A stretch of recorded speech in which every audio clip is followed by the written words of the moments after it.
threat management staff meeting today. All right. Wow, that's quite a few accomplishments since the last meeting. It goes into FFF. What's that? 50, 60 different things since the last meeting. That's pretty cool.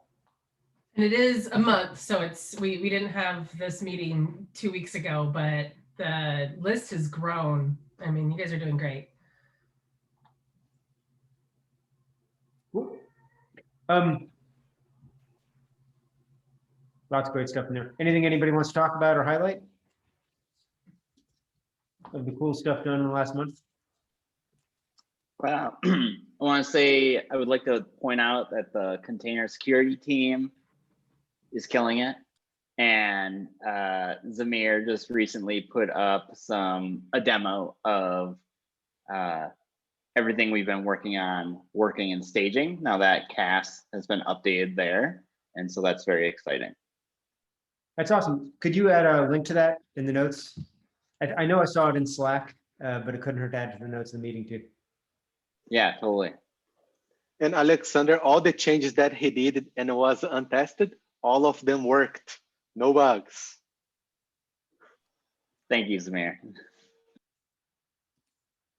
And just 5 minutes ago, we finished the first pair programming session with Jonathan. We also had the recording, and then we will probably share it. Yeah, where would I share that? What did you pair over? What was the issue error or message was MR? the security widget. The updating GraphQL to allow for that.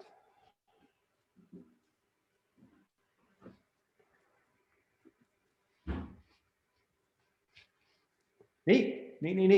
If you could add, Where should I upload that to? sorry, go ahead. Just a Google Drive or what? Is there any reason to keep it private? Could you put it up on YouTube? The only reason to keep it private would be if you shared customer information or you choose not to. Because Or you choose I not mean, to, fine too. Whatever you decide, just whatever's, if we can put it on YouTube, great. If you're not comfortable with that, that's totally fine too. We can share it with everyone, but first we need to like cut off some part. Yeah. There was a part at the end, like we made a change and then it didn't work and we cut off the recording before we saw it didn't work. So we'll leave people with a bad solution. Hey, it's part of the process, right? A postscript is what we need.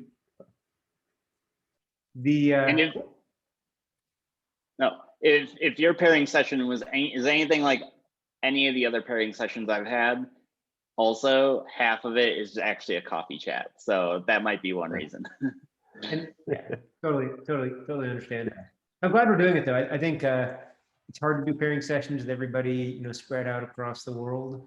But when people can, when they have overlapping work hours and they want to, I think a couple of different teams do it. At GitLab, many companies do it, but GitLab, it's not as common just because we're so distributed. So when we have opportunities to, and people want to, I think that's neat. The growth team does that a good bit and they get a lot out of it. And to add, the follow-ups from our last two retrospectives have been in regards to pairing both around coding and refining work. So keep it up. Neat. Alexander, I think you were saying you wanted to do some pairing sessions too. Did I see that? Yeah, if anybody has sometime today, I have an RSpec test that's failing. No worries if you don't have time, it's totally fine. But I am having issues and thought I'd ask here.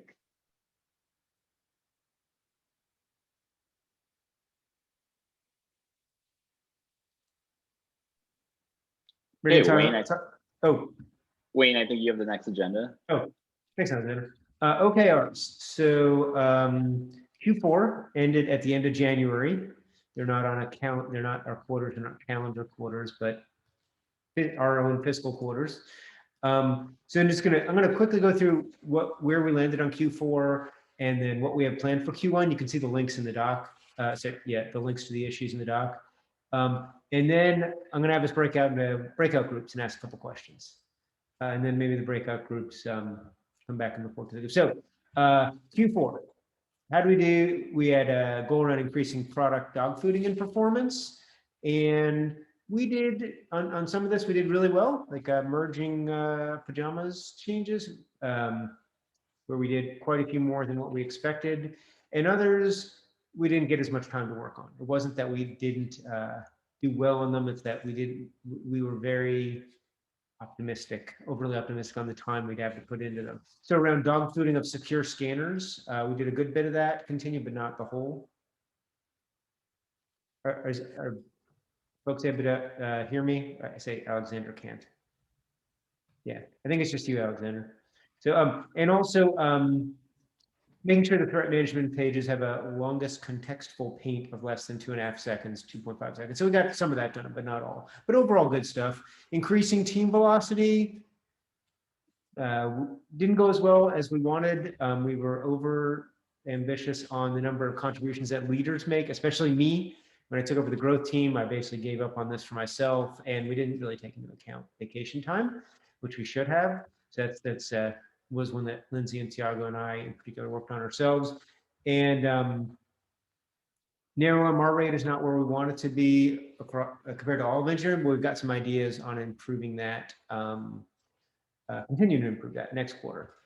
And Wayne, that 0% number next to that OKR, that's not representative of the actual end OKR rate. That's just, what does that represent? We didn't raise it to above 9.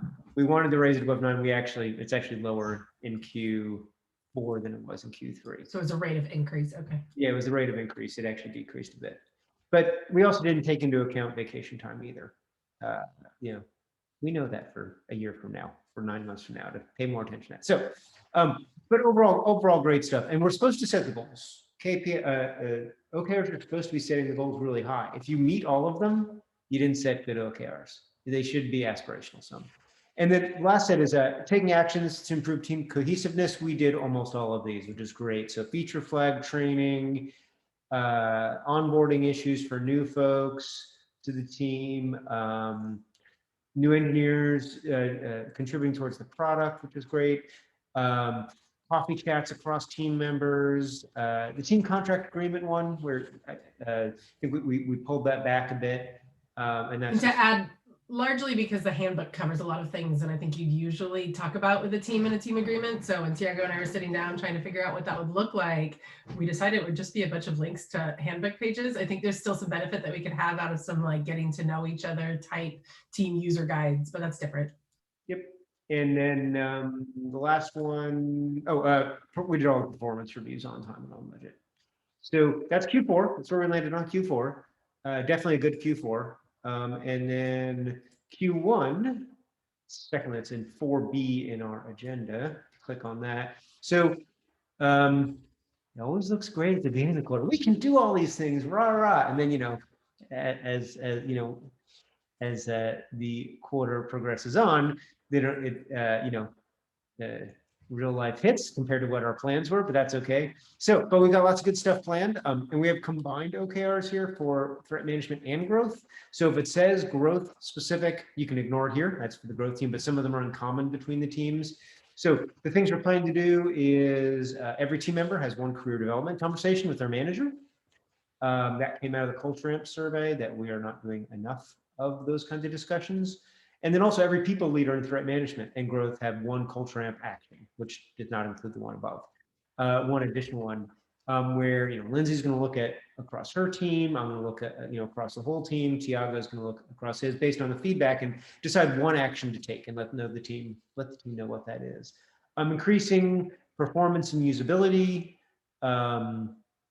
Lindsay's team is going to continue to work on pajamas conversions. That's great for performance and also great for team velocity. Tiago's team's going to do kind of something similar and cherry pick small changes in addition to the normal stuff that we do is adding missing GraphQL documentation, where those are great small things for people to work on in addition to other things to continue to iterate well. The LCP one's going to continue, and I'm also working on a performance dashboard. A different across all of engineering that will help people understand performance and become aware of it in different ways than what we measure today and report on today. Lindsay, why don't you take the quality ones? even both yours and Tiago's. And also the DIB training one, so people aren't just listening to me blather on. Sure, I have to admit I got a little bit distracted because you were talking so much, Wayne. Just kidding. Point So taken. regarding regarding quality, you know, it's been both on the threat insight side and the container security side, something that we've been a little hands off about. Within threat insights, we have Will Meek, who's our dedicated SET. So he's very knowledgeable and, you know, active. And as far as container security goes, we don't have anyone in SET. So we want to both fill that gap in container security and put together, you know, a set of end-to-end tests that at least exercise, you know, the golden path and get us started to building that test framework for that group. And then on the threat insight side, we want to understand what Will's process is and start to become more involved in it and even suggest some improvements. So that's what these two KRs represent. And you can see they're labeled accordingly. And then Wayne, you also said the product quality or the performance, The LCP and.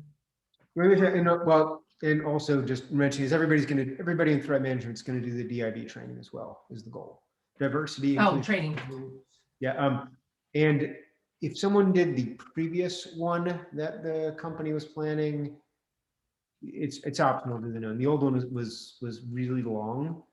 Actually, most of the growth team did it, and the feedback was it was too long. This new one, it took me about an hour and a half to do.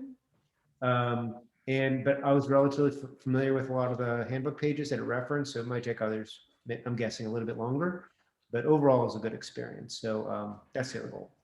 So on all of these, let's do breakout groups. And the questions are, what do you like about them? What do you not like? How should we improve them? So basically is, you know, what are your overall impressions and what do you like, what do you not like, and how should we improve them?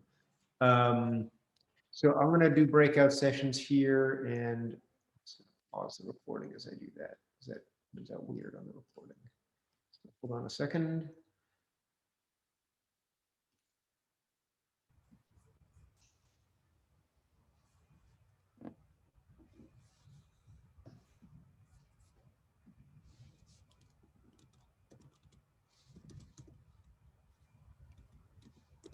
See if we have everyone back. Nope, waiting on, let's see, Zoom is telling me all breakout rooms will close in 31 seconds.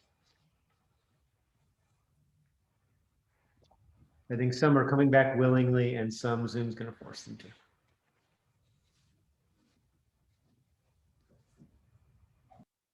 We listened to the directions and came back right away. I didn't realize Zoom, when you say close the room, it closes it in 60 seconds. I thought it did right away. Now I know.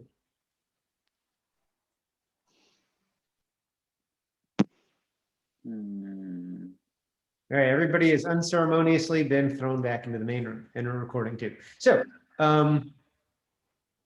hopefully this breakout room feature way of doing things worked well. So who wants to speak for each room? What's kind of the summary of what you like, what you don't like, and what we should improve on the OKRs?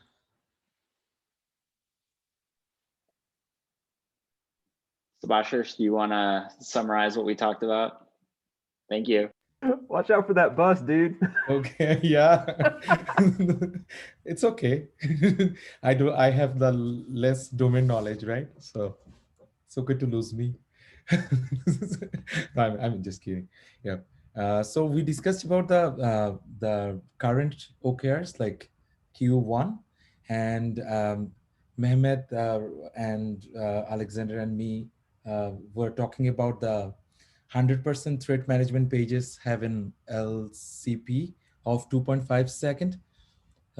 So we were thinking like it could be like higher, the percentage. Maybe like we can set 95% or 90% or something like that. So if we achieve something nearer the LCP, we can say at the end of the OKRs that we achieved somewhat, like we didn't achieve the 100%, but we achieved like 90% or 95% or something like that.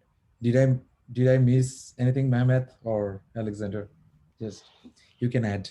So the main idea is actually like when it comes to like performance measurements, we cannot talk about 100%.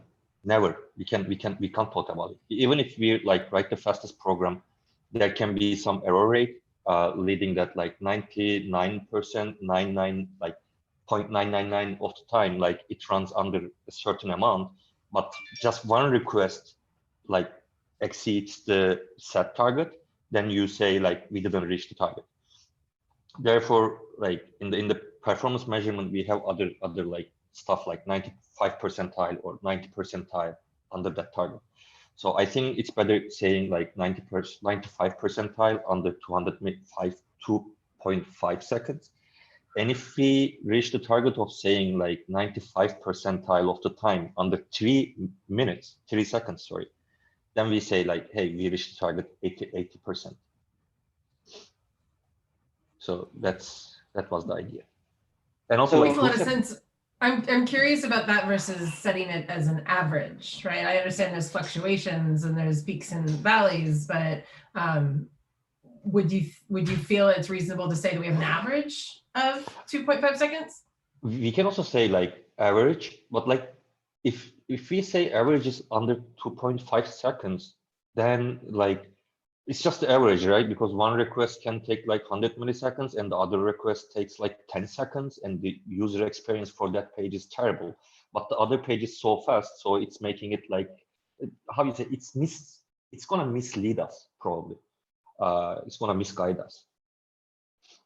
So the like common thing that in the like performance tools as well, like they are giving us the like the measurement for 95 percentile.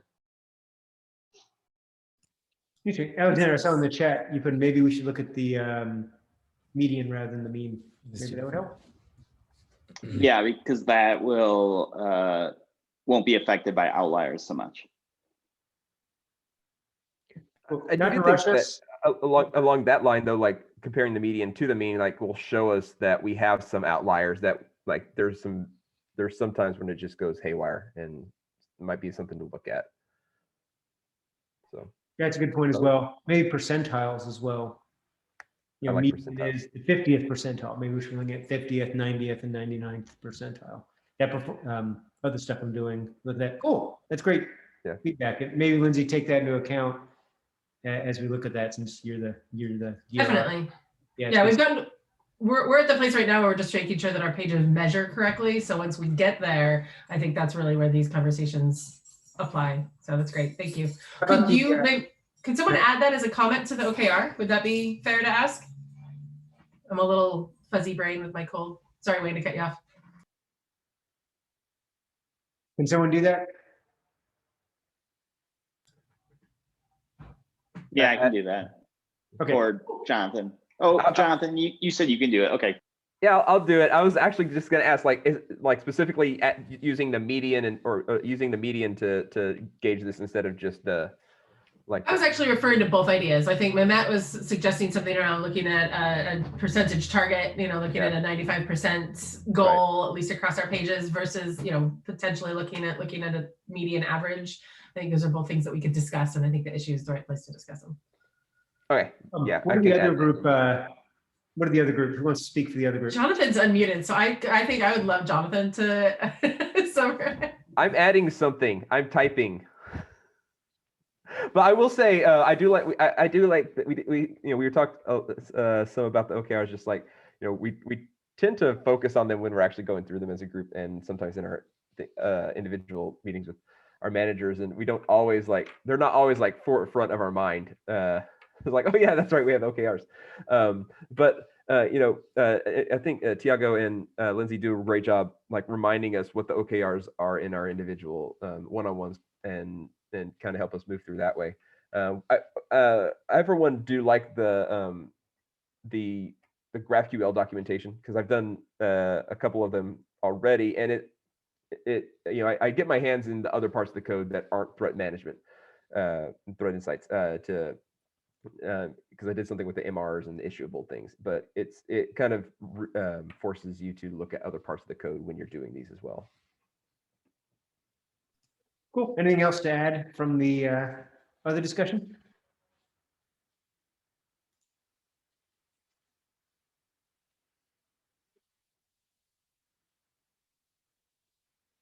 Good stuff. So I know we're over on schedule time, but Lindsay and Alexander, you want to quickly mention the last two items? Yes, I will reshare it, but I did share a survey. I mentioned earlier that our retrospective was a lot about pairing, and this was asking about how often you've paired. And I've only, as of last week, only got one response. So there's a link here. Please it'll take you 1 minute to fill out that survey for me. Thank you. Yeah, and I wanted to say that the team day with growth was awesome. Had a great time. Everybody, please share your favorite part of it. I think there's a lot of great sessions, a lot of great ideas, and thank you, Wayne, for setting it up. Oh, and I didn't set it up, by the way. It was I was just one of the participants. Lindsay and Gila and a bunch of other folks set it up. But thank you. Sebastian, you like the band practice the most? Yes, yes. Yeah, it was fun. It was fun. We were playing random instruments like from percussion, harmonium, guitars, and other things. It was fun. It was really fun. I would say that was one of my top 10 most memorable professional moments. That was really great, Alexander. Thank you for setting it up. Yeah, thank you, Alexander. Yeah, and Sebastian has a great voice. Thanks for coming. And really cool instruments. Yeah, thank you. All right. Thanks, everybody. Have a great day. Cheers. Bye, y'all. Bye.